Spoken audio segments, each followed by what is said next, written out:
How to predict a divorce with 91% accuracy.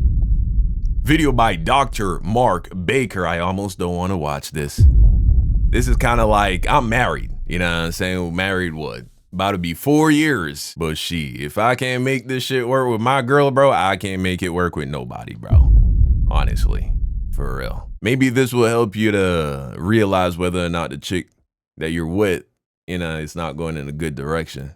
There is a world-renowned marriage counselor named John Gottman, and John Gottman has been studying marriages his entire career. That's all he does, is study marriages. He has a whole team of people that studies them. Wow. And he claims that he can predict whether or not a couple is going to get divorced with a 91% accuracy rate within the first 10 minutes of meeting them if they show the signs of fruitless fighting. Do you want to know what those signs are? Fighting, huh? Scientifically proven that if you show all these signs, your marriage is in trouble. Okay. Well, the first sign is what we call harsh startup. Harsh startup means we need to talk. The harsh startup is you did it again. The harsh startup is beginning the conversation already abruptly, already negatively, and already with a hostile attitude. Okay. Well, the next sign is actually okay, all right.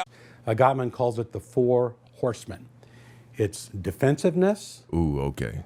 Contempt, which we've already talked about. Right. Criticism and stonewalling. And that contempt, he said that's covered with the harsh startup. So I think what he really means when he says a harsh startup is, if you approach someone and talk to them and you're already annoyed. If you have a lot of interactions like that, I think that's a harsh startup. You're minding your business, right? Let's say you're in your room playing on your video game, you're on the couch chilling on your phone, and then your girl comes up to you and is like, did you forget to take out the trash again? You know what I'm saying? Or that kind of energy, you feel me? And I've seen people in that situation, and for sure, it doesn't look like a good time. Those are the 4 horsemen that together make up the next sign of divorce. Okay. Now, what is stonewalling? Stonewalling, which is when one person in the couple is just not responding. Stonewalling is, yeah, okay, yeah, sure. Maybe looking out the window, you're having a conversation, but they're not looking at you. They're not really telling you how you feel, how they feel. You don't really know what's going on inside of them. Appears like that person doesn't even care. The next sign is very much related to the previous 4. It's called flooding. Flooding, what the fuck is that? It's when you have so many feelings that you can't even speak them. So they're so flooded with feelings, they can't tell you how they feel. It's not that they don't have a feeling. They've got so many, they can't pick one. And flooding is very dangerous because it leads to the next sign. The next sign is physiological distress. All right, so flooding, I'm good. Perfect. Yeah, my wife, she don't do that shit at all, right? Like, I can't figure out what her emotions are because she's all over the place or anything like that. So, yeah, no, that's good. That's good. I did date a chick, though, once in college that was kind of like that, though. I did date a chick that was like that. It's just when they become overwhelmed, they just become this emotional wreck. You know what I'm saying? It's just it's pouring out. You feel like the world is fucking ending. You know what I'm saying? To go on for so long, the anger to not get resolved for so long, you're going to start having physical problems. You're going to start having ulcers, backaches, neck aches. You're going to start drinking more. You're going to start having physiological problems. You're going to start failing from the inside. The last 2 signs of marriages that are in distress. Physiological distress. Oh, so like when that bitch making you sick. Okay, well. Perfect. Are bad memories and failed repair attempts. What does bad memories means? What it means is you interpret history negatively. You're only remembering the negative things from the past. It's like, yeah, I remember our wedding. Yeah, he was late. He was late to that. He's still late today. You forget all the good things and you remember all the bad things. Oh, okay. You're reinterpreting history negatively. Bad memories, bad sign, leading to bad things. You know what's one thing that I don't know if this is weird. Bro, I don't like live in my memories, bro. I feel like a lot of people spend time remembering shit. And I think I might have did that a lot more when I was a kid. or, you know, a teenager, just kind of daydreaming about the past. But I'm pretty in the like present moment, present day, bro. Like I'm really not thinking about shit too far in the future or in the past. Of course, you know, if some bullshit happened yesterday, then yeah, I might still be thinking about it today a little bit.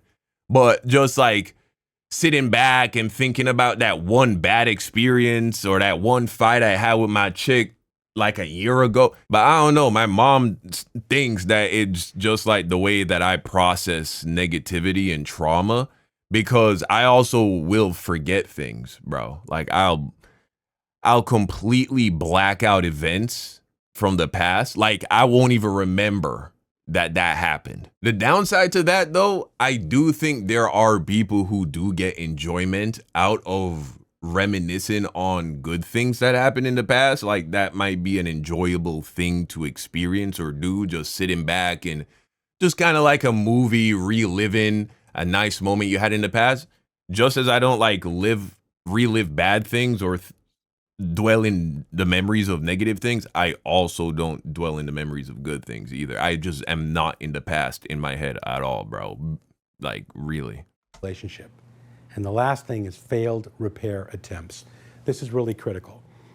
Everybody fights. Even good marriages fight. Fighting in a marriage is not a problem. Okay. The problem is, what are you going to do about it? Yeah. And now, me and my girl, we fight, bro. It happens. I think everybody fight. Things have gone a lot more healthy and mature and respectful and just caring about the other person. Really critical thing is to be able with the communication, you know what I'm saying? To repair what you did. Fighting isn't a problem. Not being able to repair it is. And repair attempts can be simple. It can be as simple as coming to a common understanding. It can be as simple as communicating that you're on the same side, but you've got to have the ability to get back on the beam. Okay. You've got to have the ability to get back on track again. You got to make up. It can't just get shoved under the rug. It can't just we move on and like pretend like it didn't happen. You know, some with little shit for sure, but you know, if something big or significant, we're just going to just not have a resolution at all in regards to this significant problem. Yeah, that shit right there, that's also bad. And that's, I think we're good. We're good. Most marriages never really solve their problems. Yeah, I know, that's sad news, but it's true. Gottman has discovered this, that you will spend most of your marriage fighting about the same issues over and over and over again. Wow. You're never going to see child rearing the same way. You're never going to see your in-laws the same way. You're never going to manage money the same way. You're never going to do lots of things the same way. You'll come to a common enough agreement to live with the difference between the two of you. But for most things that you fight about, you never do come to a common understanding of them. So why do people fight? You fight because you want to be connected. You feel disconnected, and you're fighting to be reconnected. Okay, you get on the think same you're fighting page. about money. You think you're fighting about her parents, but you're not. You're fighting because I need to feel connected to you, and I don't. And if you feel reconnected to each other, then the subject that you're fighting about doesn't become as important. In psychology, we say the thing is never the thing. And what I mean by that is you think you're fighting about something, you're not. Okay. You're fighting about whether or not we feel connected. And once we do feel connected, the thing all of a sudden doesn't seem so important. Yeah. Yeah, you know, and that last point about connection, I really feel that, because have you ever experienced this in a relationship where you resolve the issue in regards to just communicating and talking, right? The problem is identified, a solution is put forth that both of you agree with, and you say, okay, this is a plan, this is what we're doing, we're on the same page, everyone's happy with the decision that we've made in regards to how we're going to move forward. But emotionally, you're still mad. Emotionally, you're still upset. And so even though everything's supposed to be good, it's still not good. And there's still like that means you're still fighting. That's the energy in the air. That's because you're still disconnected. But once you connect emotionally, then now it's finished. And even if you didn't come to a clear solution to whatever you are fighting about, but you've reconnected emotionally, the fight is over, even if you still have to figure out, okay, but what are we going to do going forward? You know, what's the solution here? The thing is never the thing. That actually, I can see that. But hey, man, how did you do? You know what I'm saying? You do you have any of these traits or these this kind of dynamic with your girl or with an ex-girlfriend? Maybe that's why y'all didn't work out. Y'all already know my solution to everything, bro. It's just living from the end. And I just take that approach with my marriage, and that just solves all the problems, honestly. If you don't know how to do that, there are plenty of videos on YouTube that can explain how to live from the end. Go ahead and drop your thoughts down below in the comment section. Thank you for watching, and until next time, peace out.